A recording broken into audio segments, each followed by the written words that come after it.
Hello বন্ধুরা, আজকে আমি আবার একটা নতুন রেসিপি নিয়ে চলে এসেছি। এখন আমরা নর্থ বেঙ্গলে থাকি, সেজন্য এখানে পাহাড়ি মুরগি কিনতে পাওয়া যায়।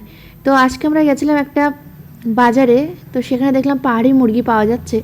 তো একটা আমরা নিয়ে আর কি কেটে নিয়ে এসেছি, আর সেটা আমি ধুয়ে পরিষ্কার করে রেডি করে নিয়েছি, আর তার সাথে মশলাও রেডি করে নিয়েছি। এবার আমি গ্যাসের উপর একটা কড়াই বসিয়ে দিয়েছি, কড়াইতে দিয়ে দিলাম পরিমাণ মতো সর্ষের তেল।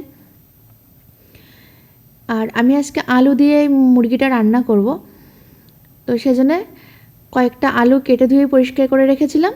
সেই আলুগুলো এখন ভেজে নিচ্ছি, বেশ ভালো করে এপিট ওপিট করে, কিন্তু লাল লাল করে আলুগুলো আমি ভেজে নিচ্ছি। এখন আলুগুলো আমার ভাজা হয়ে গেছে, আর এখন তুলে নিচ্ছি কড়াই থেকে। এবার আলু ভাজার যে তেল অবশিষ্ট আছে আমার, ওই তেলের মধ্যেই আমি কিন্তু দিয়ে দিচ্ছি পেঁয়াজ কুচি। পেঁয়াজটা কিন্তু মাংসের পরিমাণ বুঝেই আমাদের দেওয়া উচিত, সেজন্য আমি আজকে এখানে ওই 1 থেকে 150 গ্রাম পরিমাণ আর কি পেঁয়াজ কুচি দিলাম। মাংসটার পরিমাণ একটু কম, সেজন্যে এবার পেঁয়াজটাকে আমি একটু ভেজে নিচ্ছি। এখন পেঁয়াজটা অল্প ভাজা হয়ে গেছে, এখন এর মধ্যে আমি দিয়ে দিচ্ছি রসুন বাটা। এখানে আমি মোটামুটি 1 চামচ মতো রসুন বাটা দিয়ে দিলাম। এখন অ্যাড করছি আমি এর মধ্যে চেরা কাঁচা লঙ্কা। আমরা শুকনো লঙ্কা একটু কমই খাই, তার কারণ হচ্ছে শুকনো লঙ্কা খেলে অনেকের অনেক রকম অসুবিধা হয়, সেই জন্য কাঁচা লঙ্কা দিয়েই কিন্তু রান্নাটা করছি। আর কাঁচা লঙ্কা দিলে কিন্তু স্বাদের কোনো পরিবর্তন হয় না, অসুবিধা কিছুই নেই। তো যাই হোক, এবার আমি পেঁয়াজ রসুন আর লঙ্কাটাকে ভালো করে ভেজে নিয়েছি। এবার এর মধ্যে দিয়ে দিচ্ছি আগে থেকে ধুয়ে রাখা মাংসটা। দেশি মুরগির টেস্ট এমনিতেই অন্যরকম হয়, খেতে অনেক ভালো হয়, আর এটা তো পাহাড়ি মুরগি, আরও বেশি ভালো টেস্ট হবে। এখন আমি পেঁয়াজ রসুনের সাথে মাংসটাকে ভালো করে মিশিয়ে নিচ্ছি, আর এরপর অন্যান্য মশলাগুলো আমি আস্তে আস্তে অ্যাড করব। পেঁয়াজ রসুনের সাথে কিছুক্ষণ আমি মাংসটা ভেজে নিলাম। এবার এর মধ্যে আমি এখন অ্যাড করছি আদা বাটা, আর দিয়ে দিচ্ছি একটা টমেটো কুচি। টমেটোটা আমি আগে কুচিয়ে রেখেছিলাম, তো সেটা এখন অ্যাড করে দিলাম।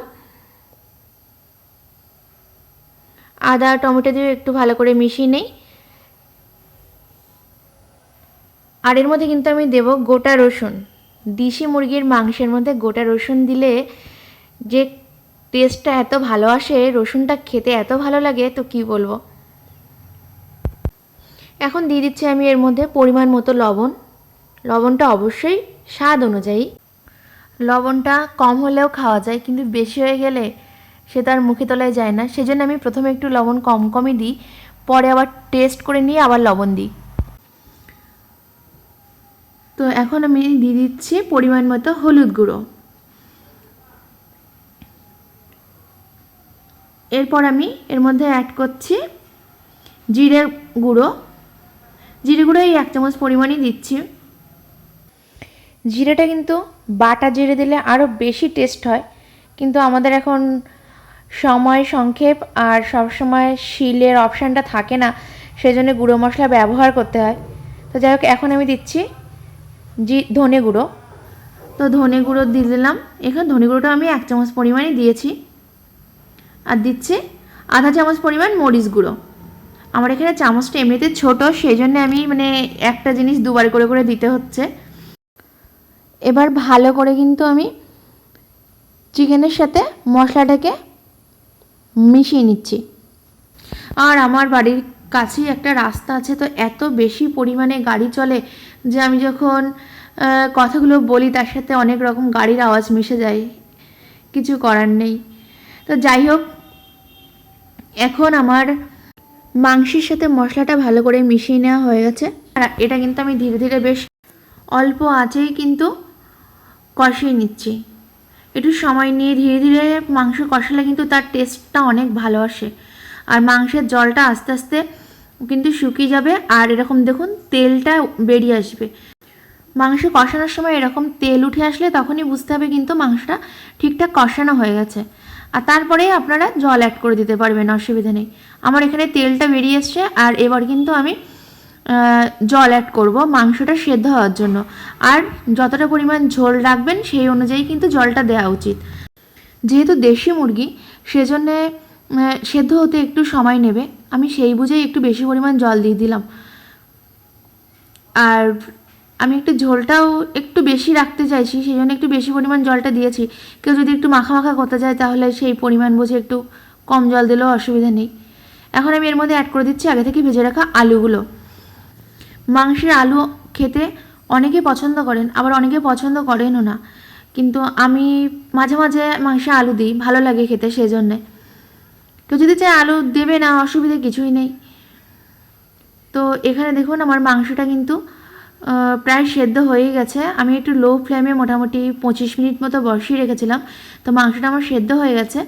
এবার ঝোলটা একটু কমিয়ে নেব, আমি নিয়ে আর কি গ্যাসটা অফ করে দেবো। আর এই রেসিপিটা কিন্তু রুটি, লুচি, পরোটা, পোলাও সব কিছুর সাথেই খাওয়া যায়। আমার এখানে ঝোলটা অনেকটা কমে এসছে।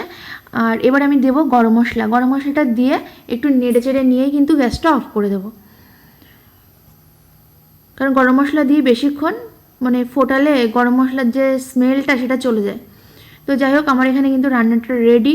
আর আপনাদের যদি আমার এই চিকেন রেসিপিটা ভালো লাগে অবশ্যই কিন্তু আমার চ্যানেলটাকে সাবস্ক্রাইব করবেন, আমার পাশে থাকবেন।